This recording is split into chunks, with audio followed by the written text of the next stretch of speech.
Iya, selamat malam Bapak Ibu dan saudara-saudari semua yang masih berkenan tetap tinggal pada malam hari ini. Iya, kami dari Loka Pengawas Obat dan Makanan Bau-Bau mengucapkan terima kasih yang sebesar-besarnya kepada penyelenggara kegiatan, dalam hal ini Dinas Koperasi dan UMKM Kota Bau-Bau. Ya, beri tepuk tangan dulu untuk Dinas Koperasi dan UMKM Kota Bau-Bau yang telah mengundang kami dan memberi kesempatan kepada kami untuk memberikan informasi dan edukasi kepada pelaku usaha UMKM. Iya, pada kesempatan malam hari ini kami akan mengadakan talk show terkait keamanan pangan dan mekanisme registrasi produk obat dan makanan bagi pelaku UMKM. Dan dalam kesempatan ini pula akan dirangkaikan dengan launching program hadir.com. Ya, untuk informasi bagi kita, hadir.com itu adalah program dari Lokapom Bau-Bau, yaitu Hari Pendampingan Registrasi dan Konsultasi Obat dan Makanan yang akan dilaksanakan rutin setiap bulan di luar kantor kami, yaitu di spot-spot fasilitas umum di sekitar Kota Bau-Bau. Ya, dan sebagai bahan informasi juga bahwa pada kesempatan malam hari ini kami menyediakan hadiah menarik bagi pengunjung dan juga Bapak Ibu sekalian yang berpartisipasi aktif dalam talk show kita malam hari ini. Ya. Nah, saat ini kita akan berbincang-bincang dengan Bapak Kepala Lokapom di Kota Bau-Bau. Ya, kepada Bapak Rian Perikusuma Esfam APT kami undang dengan hormat untuk naik ke atas panggung. Dan juga Mbak Anggun Dwiyanti Esfam APT selaku moderator.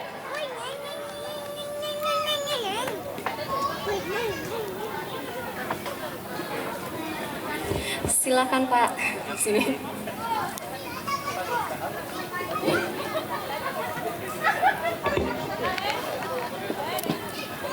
Oke, baik, tanpa berlama-lama lagi saya serahkan kepada Mbak Anggun untuk memimpin talk show pada malam hari ini. Silakan. Terima kasih Bu Rice. Terima kasih Mbak Rice. Assalamualaikum warahmatullahi wabarakatuh. Perkenalkan, saya Anggun yang akan memoderatori acara talk show kita pada malam hari ini. Nah, ada pepatah mengatakan tak kenal maka tak sayang. Jadi sebelum kita berbincang-bincang lebih lanjut, ada baiknya kita kenalan dulu nih sama Kepala Lokapom di Kota Bau-Bau. Nah, apa kabar Pak Rian? Alhamdulillah sehat. Alhamdulillah baik. Nah, Pak, Bapak perkenalan diri dulu dong tentang kepada Bapak Ibu yang telah hadir pada malam hari ini, sekalian memperkenalkan juga tentang Lokapom di Kota Bau-Bau. Oke, terima kasih Bu Anggun atas kesempatannya. Assalamualaikum warahmatullahi wabarakatuh. Selamat malam Bapak Ibu semua, para hadirin sekalian, khususnya para pelaku usaha UMKM di Kota Bau-Bau. Baik, perkenalkan, nama saya adalah Rian Perikusuma. Saat ini saya bertugas sebagai Kepala Lokapom di Kota Bau-Bau. Jadi Lokapom di Kota Bau-Bau ini adalah salah satu UPT atau unit pelaksana teknis dari Badan Pengawas Obat dan Makanan. Seperti kita ketahui bahwa Badan Pengawas Obat dan Makanan itu saat ini memiliki UPT di tingkat provinsi dan kabupaten kota. Untuk di tingkat provinsi Sulawesi Tenggara ada Balai POM di Kendari. Kemudian untuk tingkat kabupaten kota itu ada Lokapom yang terletak di Kota Bau-Bau.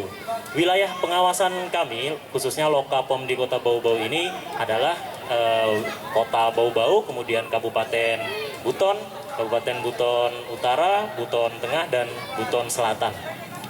Untuk lokasi kantornya saat ini berada di Jalan Bakti Abri di belakang kantor Dinas Kesehatan. Jadi Bapak Ibu yang ingin mengunjungi atau berkonsultasi maupun ingin menanyakan informasi seputar obat dan makanan, silahkan untuk mengunjungi kantor kami yang berada di Jalan Bakti Abri. Mungkin demikian Bu Anggun, atau apalagi yang perlu kita sampaikan kepada masyarakat? Ya, baik. Terima kasih, itulah perkenalan singkat dari Kepala Lokapom di Kota Bau-Bau. Jadi bagi Bapak Ibu, teman-teman sekalian yang ingin jalan-jalan ke Lokapom Kota Bau-Bau ketika ada pengaduan atau informasi yang diinginkan, bisa jalan-jalan di kantor Lokapom di Kota Bau-Bau, tepatnya di belakang kantor Dinas Kesehatan Kota Bau-Bau. Nah, saat ini Pak, kita kan ada di Festival UMKM Bau-Bau tahun 2022. Benar. Nah, bagaimana sih Pak peran Lokapom di Kota Bau-Bau dalam melakukan pendampingan UMKM? Nah, iya, ini menarik nih. Jadi terkait dengan Badan POM khususnya dari nomenklaturnya kan memang disebutkan sebagai Badan Pengawas Obat dan Makanan seperti itu. Nah, jadi saya pikir juga secara awam pasti masyarakat atau teman-teman melihat bahwa Badan POM itu melakukan pengawasan atau melakukan sidak seperti itu. Sebetulnya di samping dari itu, Badan POM juga memiliki fungsi sebagai pendampingan terhadap usaha-usaha yang berkaitan dengan komoditi obat dan makanan. Dalam artian obat di sini terdiri dari sediaan farmasi ya. Jadi ada obat tradisional, suplemen kesehatan, dan juga kosmetik dan juga makanan. Jadi selain melakukan pengawasan, kita juga ingin mendukung bentuk usaha atau dari kegiatan-kegiatan pelaku usaha yang ingin mengembangkan produknya, khususnya untuk peningkatan daya saing, peningkatan mutu produknya seperti itu. Nah, jadi melalui beberapa program-program yang sudah dijalankan pusat dan kita juga menjalankan di daerah, kita juga melakukan pendampingan nih kepada para teman-teman pelaku usaha yang ingin melakukan proses registrasi atau proses sertifikasi seperti itu. Jadi registrasi di sini yaitu terkait dengan pendaftaran produk obat dan makanan dari Bapak Ibu semua. Kadang-kadang kan sekarang masih bingung nih bagaimana sih cara alur prosesnya seperti itu. Memang kalau secara teknis kita lihat ada beberapa step-step atau tahapan-tahapan, tapi tidak perlu khawatir atau bingung terhadap tahapan-tahapan yang harus dilalui, karena petugas-petugas kami siap untuk memberikan pendampingan secara intensif kepada Bapak Ibu semua yang memang ingin melakukan pendaftaran terkait dengan produk obat dan makanan di Badan POM. Karena pendaftaran produk obat dan makanan ini sendiri juga memang ada klasifikasinya seperti itu ya. Seperti makanan sendiri ada yang untuk kelas IRTP, kemudian ada juga yang untuk kelas industri atau pangan olahan di Badan POM. Nah, jadi kita di Lokapom Kota Bau-Bau ini ingin sekali sih bisa mendorong pelaku usaha ini untuk secara aktif melakukan pendaftaran produknya di Badan POM seperti itu. Dan itu tidak hanya terkait dengan makanan saja, tapi ya terkait dengan segala komoditi obat dan makanan itu tadi. Jadi seperti itu, kami di Lokapom Bau-Bau sangat senang dan justru sangat merasa bahagia sekali kalau Bapak Ibu semua bisa meningkatkan proses pendaftaran produknya ke tingkat yang lebih tinggi tadi. Begitu Bang. Baik. Jadi selama ini orang kalau dengar Badan POM itu selalu pikirannya mau disidak, mau inspeksi di sarana. Tapi ternyata tugas Badan POM tidak hanya seperti itu ya Pak. Tidak hanya sidak, tidak hanya inspeksi, tapi ternyata kita juga melakukan pendampingan terhadap UMKM agar produknya itu bisa terdaftar dan kemudian bisa mempunyai nilai jual yang lebih ketika dia sudah terdaftar di Badan POM. Oke. Nah, sering kita dengar mungkin rekan-rekan sekalian, Bapak Ibu biasa mendengar ada izin edar Badan POM, ada izin edar PIRT. Nah, seperti apa sih perbedaannya kedua itu, Pak?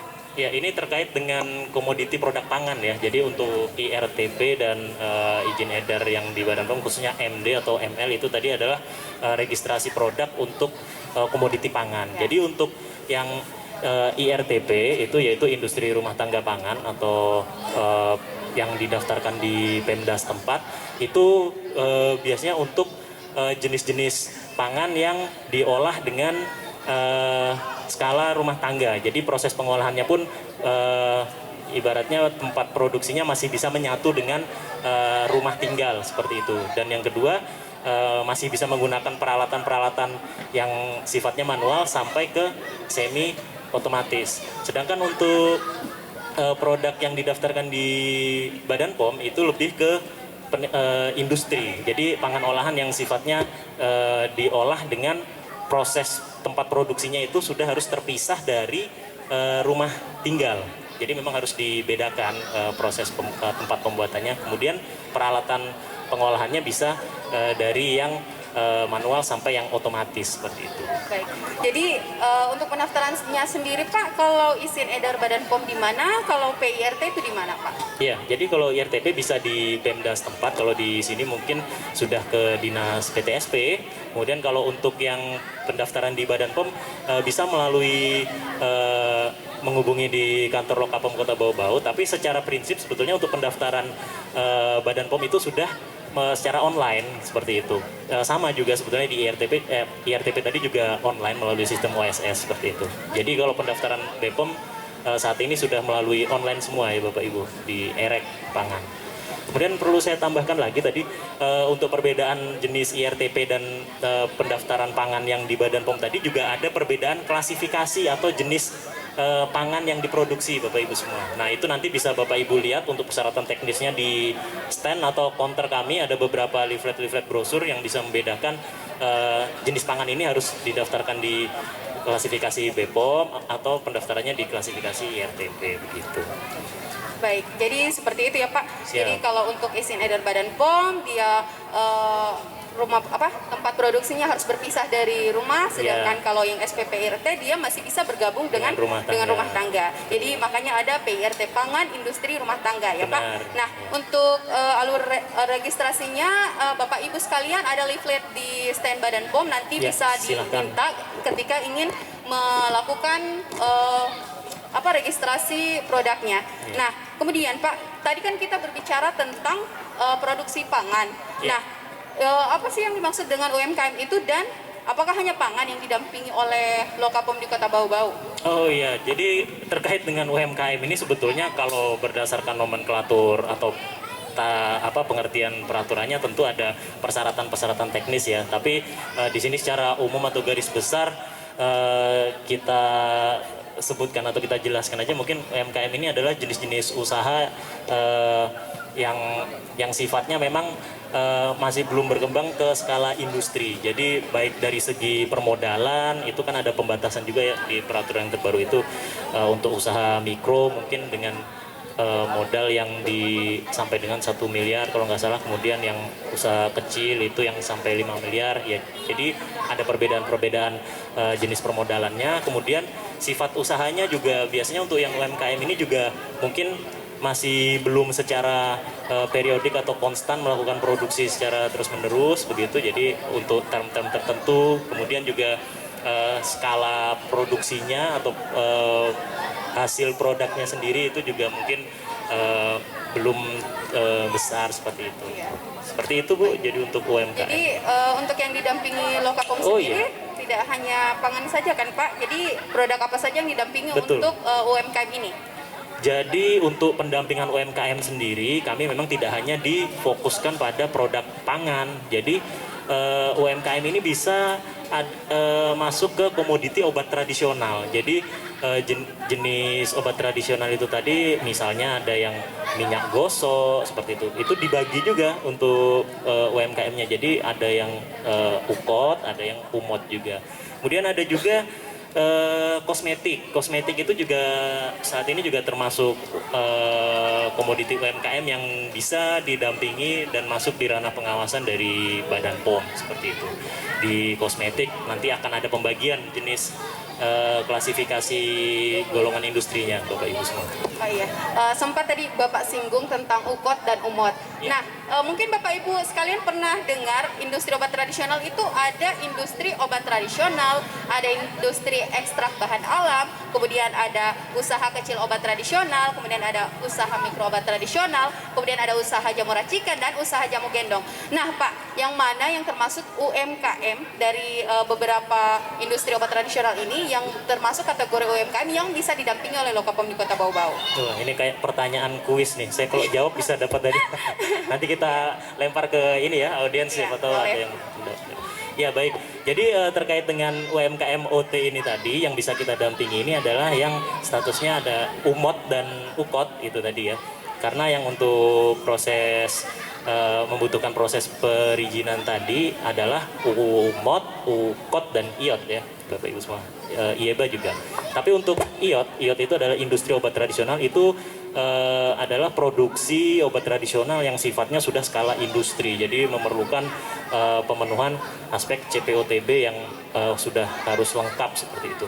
Sedangkan UMOT atau usaha mikro obat tradisional itu dia tidak wajib memenuhi semua aspek atau ada beberapa persyaratan teknis cara produksi obat tradisional yang baik. Yang penting dia sudah bisa memenuhi atau menerapkan sanitasi dan higienis dan juga dokumentasinya. Dan untuk produksi yang produk obat tradisional yang dihasilkan pun terbatas untuk yang UMOT ini. Jadi dia hanya sebatas seperti minyak gosok, cairan obat luar seperti itu, kemudian yang bentuknya pil, rajangan dan seperti itu. Sedangkan untuk UKOT ini dia sedikit lebih tinggi dari UMOT, yaitu usaha kecil obat tradisional tadi. Dia bisa memproduksi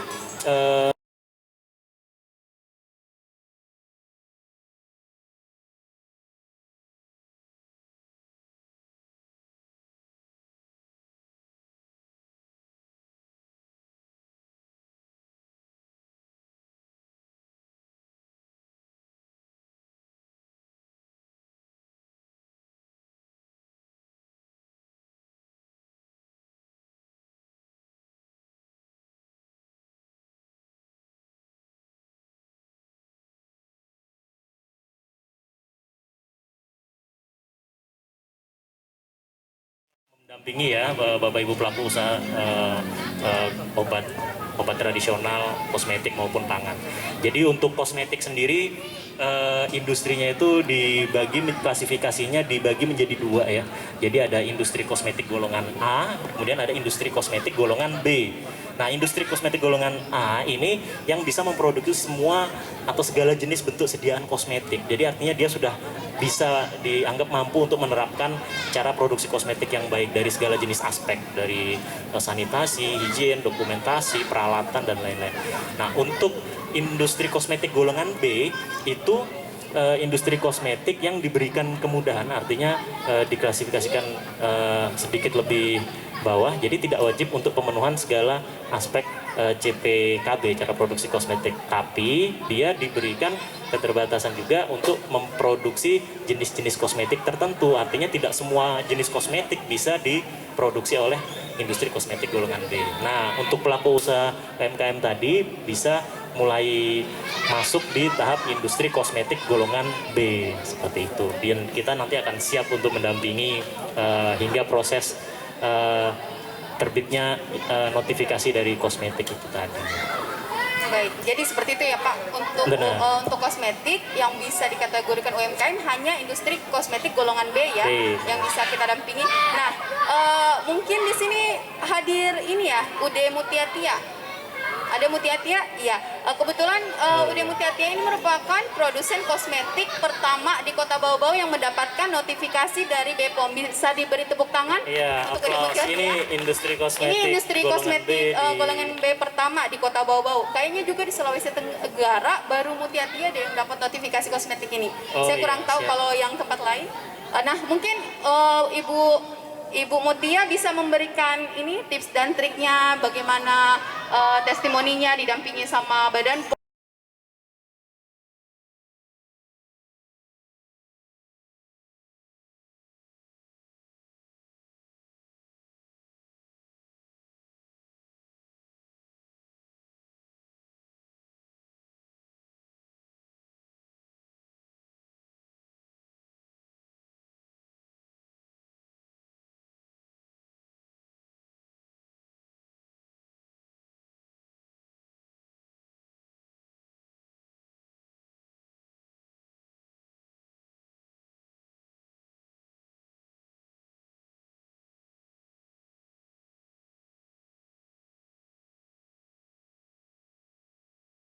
Seperti itu karena mayoritasnya itu kita harus mengikuti langkah-langkah yang memang sudah dituntun dari Badan POM.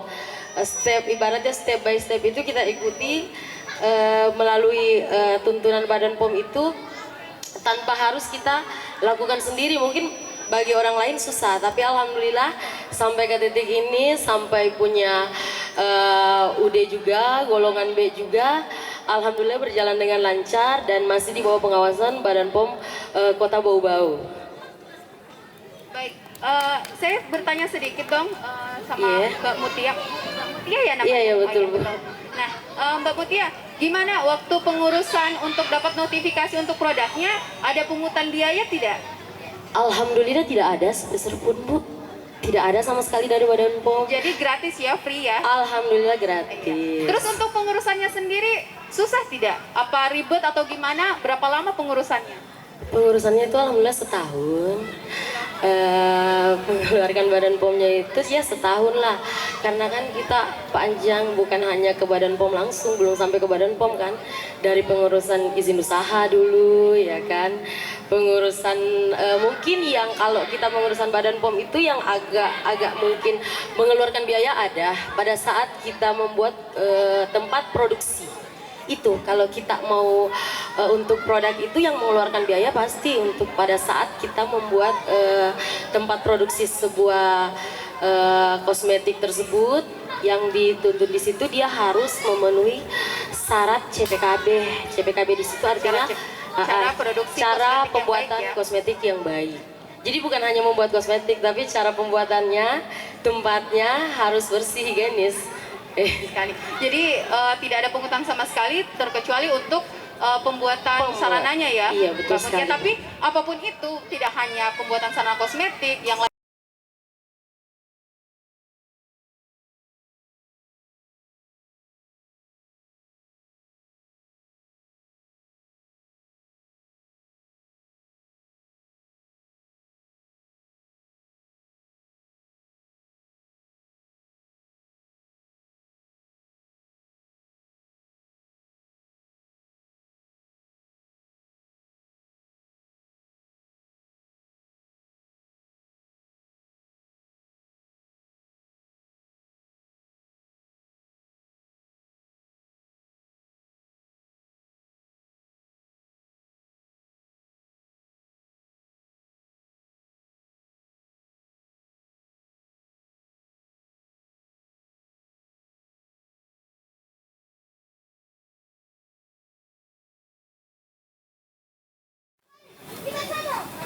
Oke baik, itu tadi sedikit testimoni dari Mbak Mutia yang merupakan produsen kosmetik pertama di Kota Bau-Bau yang mendapatkan notifikasi untuk produknya. Nah, kemudian Pak, kita mau bertanya lagi nih, apa sih manfaatnya kita dapat izin edar dari Badan Pengawas Obat dan Makanan? Ya, jadi betul, itu yang biasanya sering ditanya sama pelaku usaha, kenapa sih kok saya harus mendaftarkan gitu produk saya ke Badan POM gitu. Jadi yang pertama memang untuk kesediaan farmasi ya, artinya obat, bahan obat, kosmetik, suplemen kesehatan dan obat tradisional itu peredarannya memang ada regulasi yang mengatur seperti itu. Jadi salah satunya adalah harus ada izin edar dan kemudian harus memenuhi persyaratan mutu, keamanan dan khasiatnya seperti itu. Nah, jadi dengan adanya legalitas atau izin edar itu tadi, artinya kita sudah memenuhi dari aspek legalnya dalam proses peredarannya. Kemudian yang kedua yaitu tentunya dengan adanya izin edar itu memberikan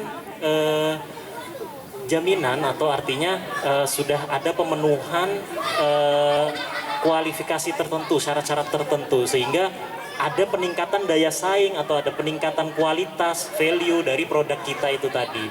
Dan dengan adanya izin edar itu juga kita bisa mengedarkan atau menjual produk kita itu ya mungkin bukan hanya skala lokal saja, tapi juga bisa nasional dan tentunya juga bisa internasional sesuai dengan persyaratan dan ketentuan yang berlaku untuk mengekspor produk. Kemudian berikutnya dengan adanya izin edar itu juga kita bisa mendapatkan trust dari masyarakat, karena untuk saat ini memang tidak bisa kita pungkiri dalam era persaingan produk saat ini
industri atau kuliner yang sudah terdaftar di lokal POM, atau mungkin ada pengawasan secara teknis dari lokal POM sendiri kepada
Itu saja mungkin dari kami. Wabillahi taufiq wal hidayah. Assalamualaikum warahmatullahi wabarakatuh. Waalaikumsalam warahmatullahi wabarakatuh. Mungkin bisa langsung dijawab Pak dari pertanyaan pertama dari Pak Ahmad.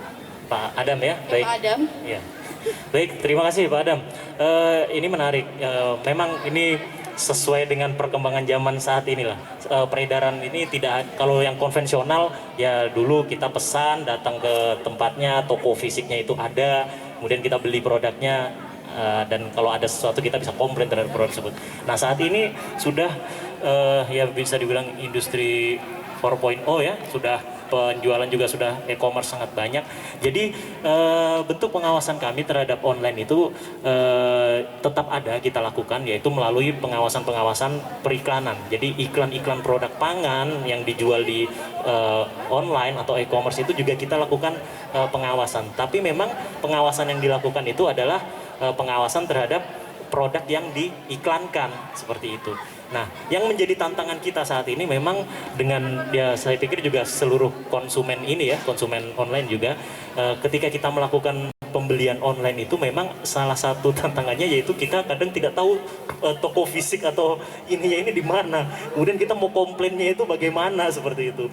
Nah, yang telah kami lakukan terhadap pengawasan produk-produk online itu yaitu kita melakukan pengawasan iklan, kemudian juga terhadap produk-produk yang ternyata diiklankan itu tidak memenuhi syarat, kita akan melakukan pendalaman tentunya, informasi di mana lokasi seperti itu. Tapi tidak jarang pula pasti kita temui bahwa lokasi itu adalah fiktif seperti itu. Jadi yang paling cepat dan sudah pasti dilakukan itu adalah take down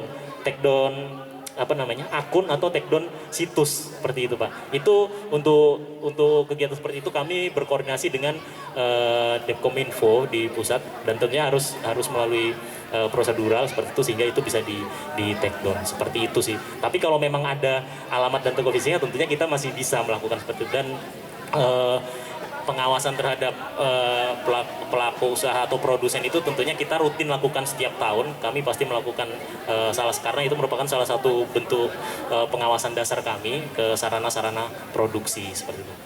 Mungkin begitu Pak Adam? Baik, terima kasih Pak Adam. Selanjutnya mungkin dari pertanyaan Ibu tadi yang pertama tentang masa simpannya itu bisa 7 hari ya. Enggak, yang 7 hari. Apakah itu harus mendapatkan izin edar atau seperti apa Pak? Iya, baik Bu Linda ya Bu tadi. Ya, baik Bu. Terkait dengan produk-produk yang memiliki masa simpan atau masa konsumsi itu di bawah 7 hari, itu memang tidak diwajibkan untuk melakukan pendaftaran. Jadi tidak wajib memiliki izin edar, artinya seperti di bawah 7 hari. Tapi untuk yang di atas 7 hari itu memang diwajibkan untuk ada memiliki izin edar seperti itu. Dan untuk klasifikasinya pun sebetulnya ada beberapa klasifikasi lagi, nanti bisa dilihat di persyaratan teknis di brosur Bu, di situ jenis-jenis pangan yang tidak wajib memiliki izin edar.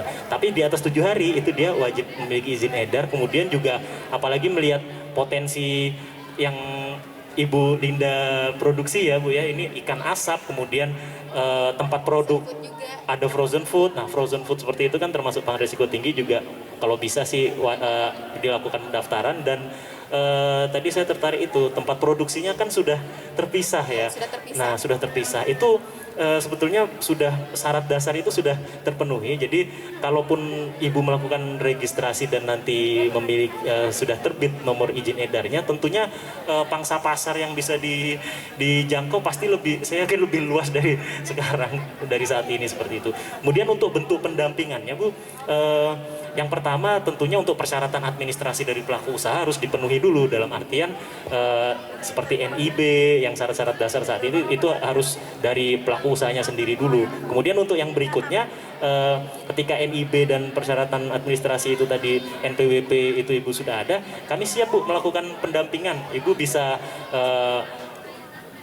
kita belum launching ya untuk yang digitalisasi, mereka bisa mendaftar melalui mungkin untuk saat ini Bu, Ibu bisa datang ke kantor POM untuk ibaratnya ya menyampaikan inilah alamat atau tempatnya di mana supaya kami bisa melakukan kunjungan, atau kalau tidak itu bisa mengkontak medsos kami ataupun nomor unit layanan informasi kami Bu, bisa disampaikan via telepon. Nanti kami siap untuk datang ke tempat produksi untuk meninjau seperti itu, dan tentunya bisa melihat kira-kira aspek-aspek apa yang bisa kita tingkatkan seperti itu. Untuk pendampingan kami langsung bisa Bu mendatangi ke tempat Ibu tadi. Seperti itu. Yang penting sudah terdaftar dulu atau ada data seperti itu. Dan kalau sudah ada seperti persyaratan administrasi tadi, NIB dan NPWP, itu artinya sudah bisa kita lihat bahwa ada komitmen juga dari pelaku usaha, karena kita juga inginnya pelaku usaha yang berkomitmen juga yang mengajukan seperti itu. Jadi ketika didampingi sudah siap begitu untuk memenuhi persyaratan-persyaratan teknis. Siap.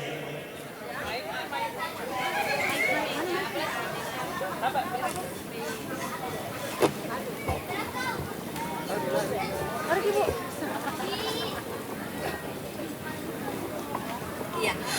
Untuk NIB-nya dengan PRT-nya sudah ada Pak, dan alhamdulillah sudah bersertifikat halal juga. Cuma sekarang ini karena kan kelompok Ketapai Sula ini adalah dulu berbentuk kelompok, tetapi sekarang di bawah naungan koperasi Pak.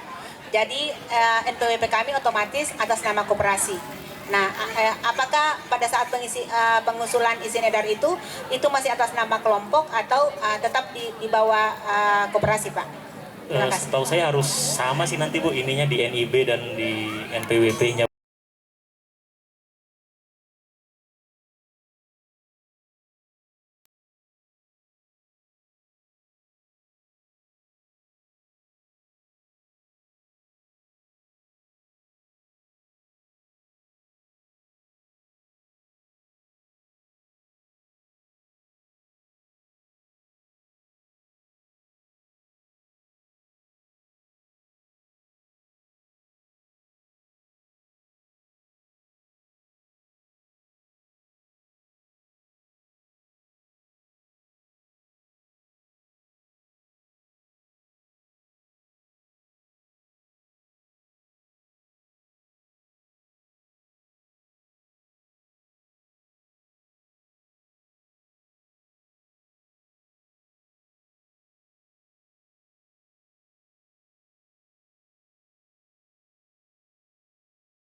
So the